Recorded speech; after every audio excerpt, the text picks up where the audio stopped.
ഇന്ന് തന്നെ ഡൗൺലോഡ് ചെയ്യൂ. കാണൂ നിങ്ങളുടെ ഫേവറേറ്റ് ഷോസ്.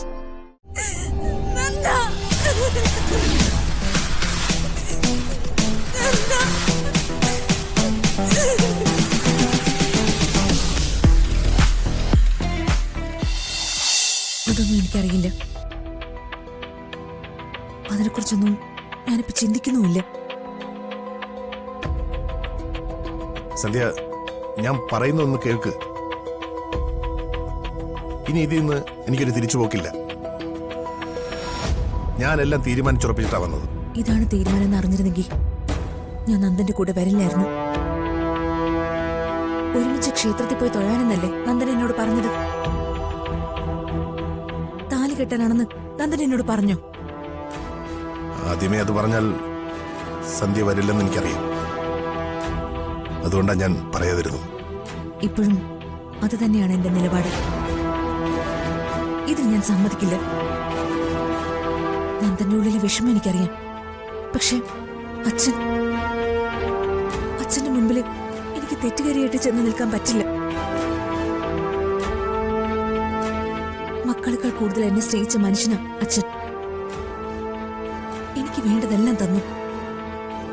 എന്നെ ഇന്നത്തെ ഡോക്ടർ സന്ധ്യയാക്കിയത് ആ അച്ഛന്. നമ്മുടെ ഇഷ്ടത്തെക്കാളൊക്കെ അപ്പുറം എനിക്ക് അദ്ദേഹത്തോടൊരു കടമയുണ്ട്. നിങ്ങളുടെ വിവാഹമോചനം കഴിഞ്ഞിട്ടാണെങ്കിൽ നന്ദന്റെ താലിയും കഴുത്തിലിട്ട് എനിക്ക് അച്ഛന്റെ മുൻപിൽ ചെന്ന് നിൽക്കാം. പക്ഷെ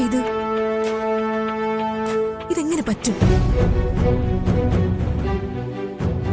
നമുക്ക് കുറച്ചുകൂടി കാത്തിരിക്കാൻ നന്ദ. സന്ധ്യ ഒരു കാര്യം മനസ്സിലാക്കണം.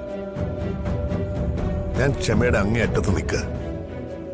ഇനിയും പിന്നിലേക്ക് നീങ്ങാൻ എനിക്കൊരു ഇടമില്ല. ഈ അവസ്ഥയിൽ സന്ധ്യ കൂടി എന്നെ കൈവിട്ടാൽ ഞാൻ എന്ത് ചെയ്യുമെന്ന് എനിക്ക് എന്നെ പറയാൻ പറ്റത്തില്ല. ഇപ്പൊ നമ്മളൊന്നും ചെയ്യണ്ട. നന്ദൻ തിരിച്ച് വീട്ടിലേക്ക് പോ. ഡിവോഴ്സ് വരെ നമുക്ക് കാത്തിരിക്കാം. സന്ധ്യ ഇപ്പൊ പോരുത്. വിട് നന്ദ, ഞാൻ പറയുന്ന കേൾക്ക്. നന്ദൻ വീട്ടിലേക്ക് തിരിച്ചു പോ. ഞാനൊരു ഓട്ടോ വിളിച്ച് ഹോസ്പിറ്റലിലേക്ക് പൊയ്ക്കോളാം. വിട് നന്ദ. സന്ധ്യ നിക്ക്, ഞാൻ പറയുന്നത് കേക്ക്. സന്ധ്യ, ഞാൻ പറയുന്നതൊന്ന് കേൾക്ക്. സന്ധ്യ,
താൻ എന്തിനിങ്ങനെ വിഷമിക്കുന്നത്?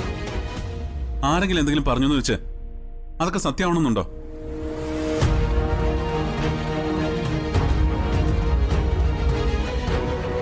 പക്ഷേ അവന്തിയെടുത്ത് പറയുന്നത് കേൾക്കുമ്പോ എല്ലാവർക്കും അതിൽ സത്യം ഉണ്ടെന്ന് തോന്നില്ലേ? എനിക്ക് മാത്രം എന്താ ഇങ്ങനെയൊക്കെ സംഭവിക്കുന്നത്? ഞാനൊരു തെറ്റും ചെയ്തിട്ടില്ല, പക്ഷെ എല്ലാ കുറ്റവും എന്റെ മേൽ അടിച്ചേൽപ്പിക്കുക. എടോ, അവന്തിയുടെ സ്വഭാവം തനിക്ക് അറിയാലോ. ഒരവസരം കിട്ടാൻ വേണ്ടി കാത്തിരിക്കുക അവര്. എല്ലാ കാര്യത്തിലും തനിക്ക് ഈ വീട്ടിൽ കിട്ടുന്ന സ്ഥാനം, അച്ഛൻ തനിക്ക് തരുന്ന പ്രത്യേക സ്നേഹം, ഈ വീടിന്റെ നന്മയ്ക്കായുള്ള തന്റെ ഓരോ ഇടപെടലുകളും അവർക്ക് സഹിക്കാൻ പറ്റുന്ന കാര്യങ്ങളല്ല. പിന്നെ അവന്തിയെടുത്തിയാ തന്റെ മുമ്പിൽ തോൽക്കുന്നേ. അതുകൊണ്ട് തന്നെ അവരുടെ ഉള്ളിൽ തന്നോടുള്ള പകയും വിദ്വേഷവും വളരെ വലുതാണ്. കിട്ടിയ അവസരത്തിൽ അവരത് ഉപയോഗിച്ചു, അത്രേ ഉള്ളൂ. എന്ന് കരുതി നമ്മുടെ കുഞ്ഞിന് എന്താ കുഴപ്പം? ഒരു കുഴപ്പവും വരില്ല. നമ്മുടെ കുഞ്ഞിന്റെ ജാതകദോഷം കൊണ്ടാണ് ഇതൊക്കെ സംഭവിച്ചെന്ന് അവര് പറഞ്ഞ ആര് വിശ്വസിക്കാനാ? ആരും വിശ്വസിക്കില്ല. പക്ഷേ എല്ലാവരുടെ ഉള്ളിൽ സംശയത്തിന്റെ ഒരു തീപ്പൊരി വീഴ്ത്താൻ അത് പോരെ സച്ചേട്ടാ? സാധാരണ മനുഷ്യരുടെ എല്ലാം ജീവിതം വിശ്വാസങ്ങളുമായിട്ട് ബന്ധപ്പെട്ടതാ. ഈ ജാതകദോഷം എന്നൊക്കെ പറയുന്നതും അത്തരം ഒരു വിശ്വാസമാ. അതൊരു മാരകമായ വിഷം പോലെ. കുഞ്ഞു നഷ്ടപ്പെട്ട വേദനയിലിരിക്കുന്ന സ്നേഹയുടെ ഉള്ളിൽ വിഷം കുത്തിയിറക്കാൻ ഇതൊക്കെ പോരെ? ഉഫ്, എല്ലാം കൂടി ആലോചിച്ചിട്ട് എനിക്ക് ഭ്രാന്ത് പിടിക്കുക. താൻ അതൊക്കെ മനസ്സിൽ നിന്ന് വിട്ടേക്ക്. എന്നിട്ട് വരാനിരിക്കുന്ന നമ്മുടെ കുഞ്ഞിനെ കുറിച്ച് മാത്രം ആലോചിക്കും. അല്ലാതെ അവന്തികടത്തിയോട് വെറുതെ വഴക്കിന് പോയിട്ട് ഒരു ഗുണവുമില്ല.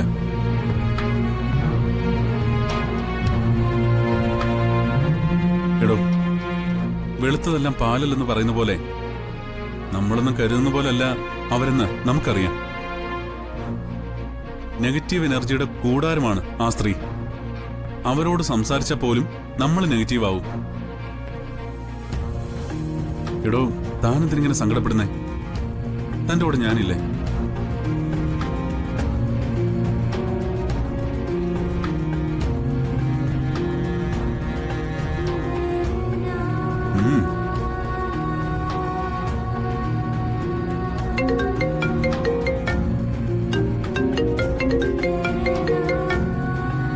ഹലോ,